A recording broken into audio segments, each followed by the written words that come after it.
안녕하십니까. 벽운사 지산 스님입니다. 오늘의 아차 몰랐네 그것의 22번째 이야기는 전염병과 경제란, 자연재해, 대립, 불만, 불안 등으로 하루하루가 견디기 힘들고 미래가 캄캄한 불자님들이나 시청자분들에게 어떻게 하면 숨 좀 쉴 수 있는데 도움이 될 수 있을까 해서 한 말씀 드리려고 여러분들과 만나게 되었습니다. 이 영상을 보시고 공감하시면 좋아요 눌러주시고, 아직도 구독이라고 써있는 글자가 붉은색이면 한번 눌러주시면 됩니다. 돈 없이도 눌러주는 것 자체가 보시공덕을 쌓는 것입니다. 우리가 참고 견디며 최선을 다하면서도 그래도 힘들어서, 그래도 어려워서 가까운 절을 찾아 스님들에게 한 말씀을 들으면 힘이 될 것 같아서 마스크 쓰고 완전 무장하고 그렇게 해서 친견하게 되면 대부분의 스님들은 이런 말씀을 많이 하십니다. 지금은 누구나 다 힘드니 부처님께 기도하세요.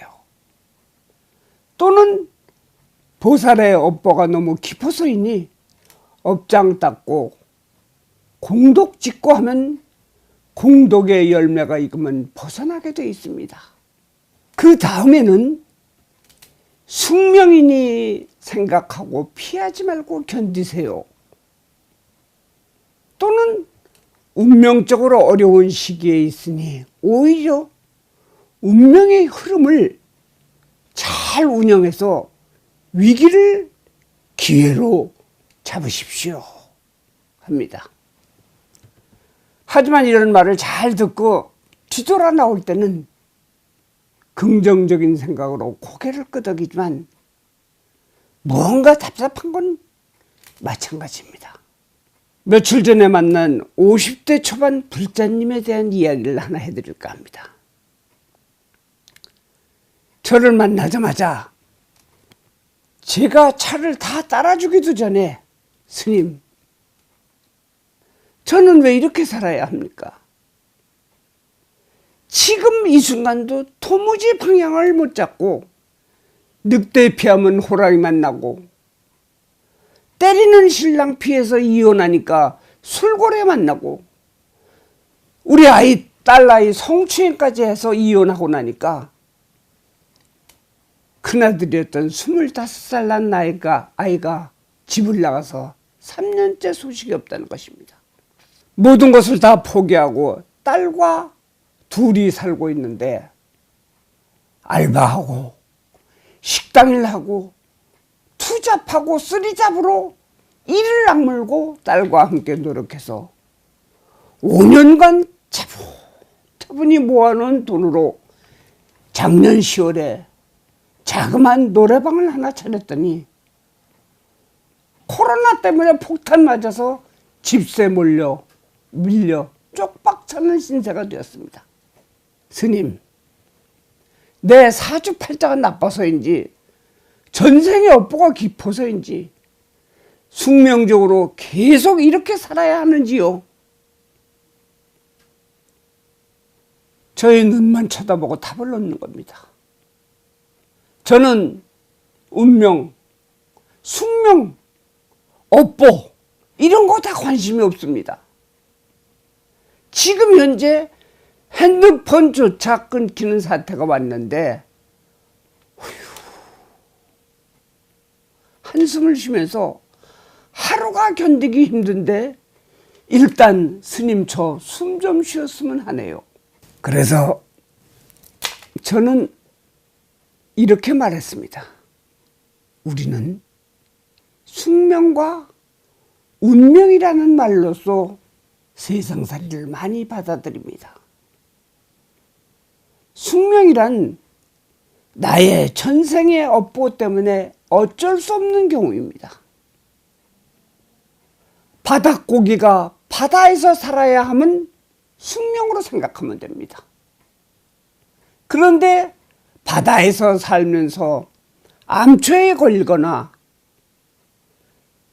고깃꾼에게 낚시 고깃꾼에게 고기잡이 배에게 걸리는 것은 운명인 것입니다.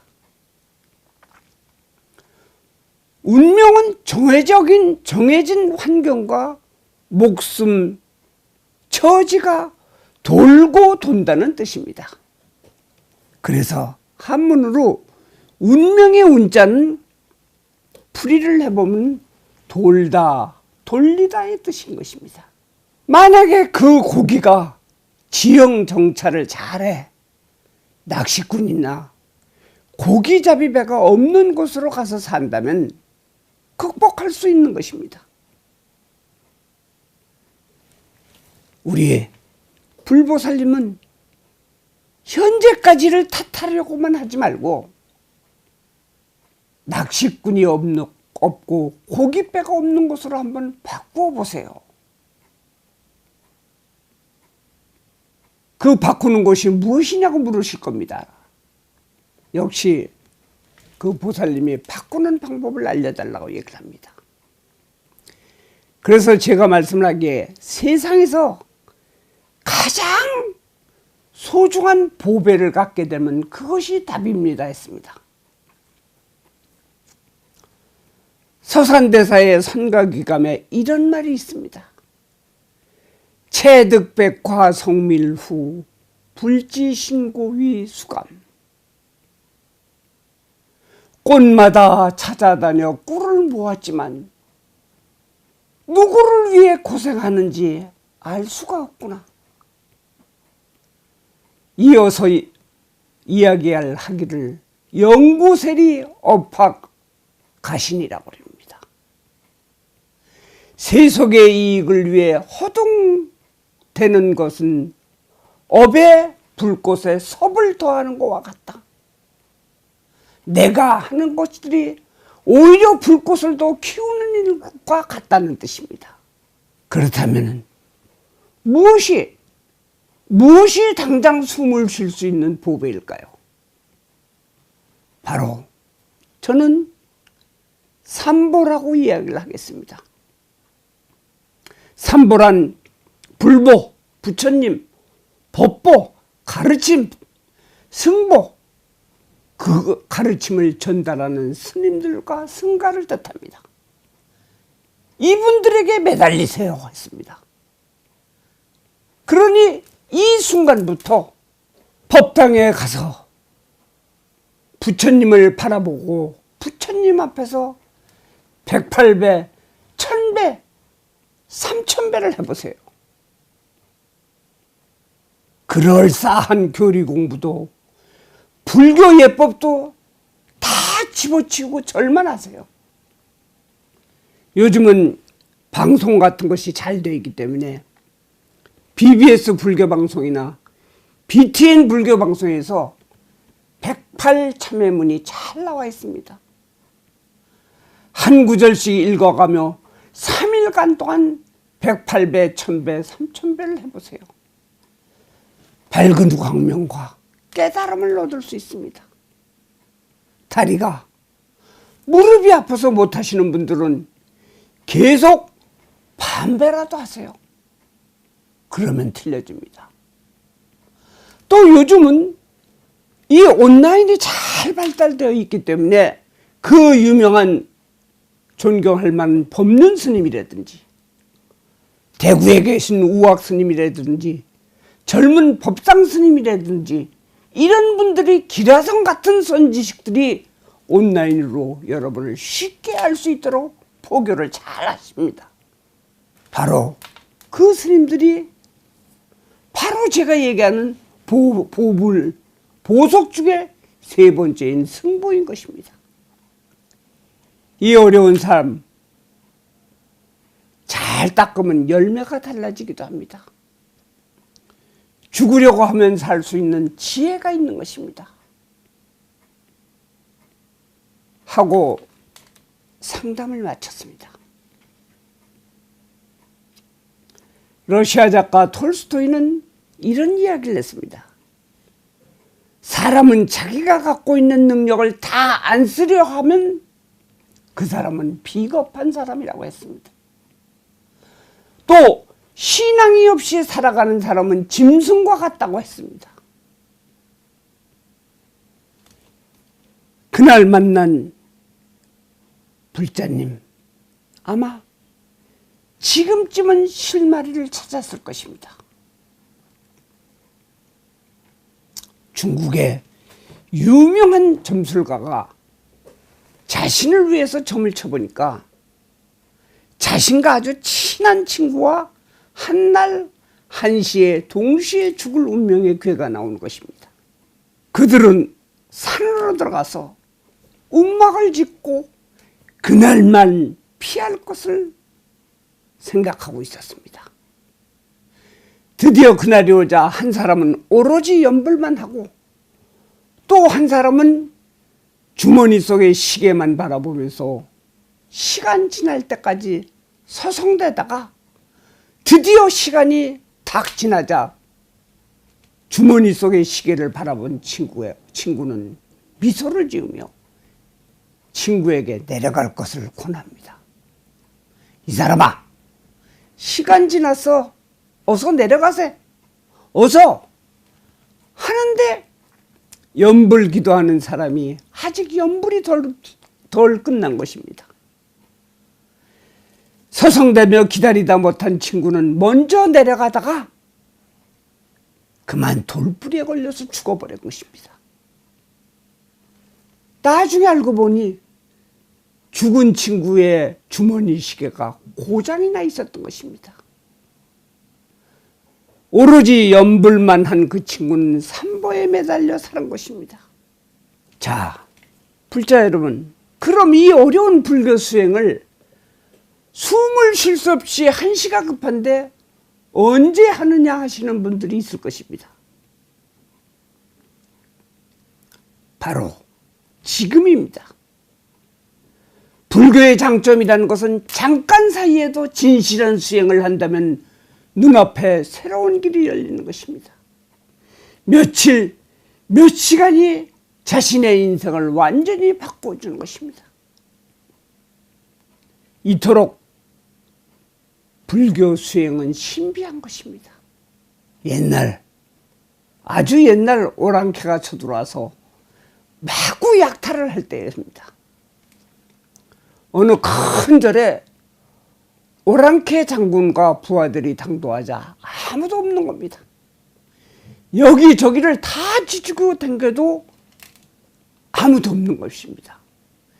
그러다 어떤 한 방을 열어보니 나이 먹은 중이 미동도 하지 않고 벽만 바라보고 참선하고 있는 것입니다. 그를 향해 큰 소리를 쳐도 칼을 목에 대도 반응이 없는 것입니다. 장군은 노스님의 머리를 툭툭 치며 이 절에 여기 중놈들 다 어디 갔느냐 하고 묻습니다. 그러자 이 스님이 조용히 종치면 나온다. 그 소리를 들은 장군은 얼른 종류에 올라 종을 크게 치는 건데 아무리 종을 쳐도 아무도 안 나오는 것입니다. 그러자 다시 칼을 뽑아들은 장군은 노승에게 쫓아가 아무도 안 나오는데 왜 거짓말을 하느냐? 중이 거짓말하면 쓰겠느냐? 너부터 죽어야 되겠다 하자 이 노스님은 이렇게 이야기합니다. 내가 치면 안 나오지만 내가 치면 나온다 하는 것입니다. 그리고 노스님이 종루에 올라가서 종을 치니 갑자기 여기저기서 수십 명의 중들이 나오는 것입니다. 이를 바라본 오랑캐 장군은 이거 요술을 부리는 것 같기도 하고 갑자기 스님의 눈빛을 보니까 무섭기도 하고 해서 그만 자리를 피해버렸다고 합니다. 실은 요술이 아니라 절에서 시행하는 종치는 법도가 안 맞아서 안 나온 곳이었습니다. 삼보를 섬기며 죽음의 위기 속에서도 태어남이 오랑캐를 조복시키듯이 지금 정말 어려운 상황을 오히려 부처님을 알게 된 계기로 삼고 수행하면 불자 여러분, 핸드폰을 끊겨도 숨은 편히 쉴 수 있습니다. 지금도 어려운 분들은 과감하게 이 글에 댓글을 달고 연락하십시오. 언제든지 벽운사는 여러분의 편에 있습니다. 감사합니다. 안녕히 계십시오.